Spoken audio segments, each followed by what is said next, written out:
Hello guys, welcome to my new blog में आपका स्वागत है। आज આપણે વેનવાના હતા તો ખેડા તો આપણે આજે વેનીએ છીએ ખેડા। તમે જોઈ શકો છો આપણા હાથમાં ખેડા છે। તો આપણી ખેડા લઈને અહીંયા ઢગલી છે, એમાં ઢગલીમાં રાખે છે। આ લોકો પણ વેને છે। આ જોઈ લો, આપણે આ એરંડા હતા તો એમાંથી આપણે ખેડા આવા એના થળિયા હોય આપણે કાઢવા પડે। તમે જોવો છો તો આપણા હાથમાં આવા ખેડા છે તો આપણે આમાં તો વેનવા જ પડે। તો કે આમાં ના વેને તો બીજું વાવેતર કરી એમાં આ અટકી જાય અને પાકને નુકસાન કરે, એટલે આપણે આને તો આપણે વેની જ રાખવા પડે। તમે જુઓ છો આપણે આટલી મોટી ઢગલી કરી રાખી છે। આ જોઈ લો, ઢગલીઓ જ છે આખા પડામાં।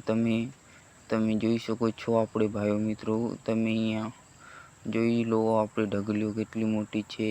અહીંયા આપણે ખેડા વેનીએ છીએ। તમે જુઓ આ પડેલા ખેડા છે એ આપણે વેનવા પડે। આ આપણે વેન્યા, અહીંયાથી પછી વેનીને આપણે બીજી ઢગલી કરીશું। હમણાં આપણે અહીંયા રાખ્યા બીજી ઢગલી કરી, આ પાછા વેન્યા અહીંયાથી કરીને અહીંયાથી બીજી ઢગલી કરી છે। અહીંયા વેનવાનું આપણે ચાલુ જ છે। તમે જોઈ શકો છો। અમારા યુટ્યુબ ચેનલમાં વિડીયો अच्छा लगे तो लाइक करो, सब्सक्राइब करो, बेल आइकन दबाओ। हमारे वीडियो आवा देखा માટે કોમેન્ટ કરજો भाई मित्रों। थैंक यू તમારું।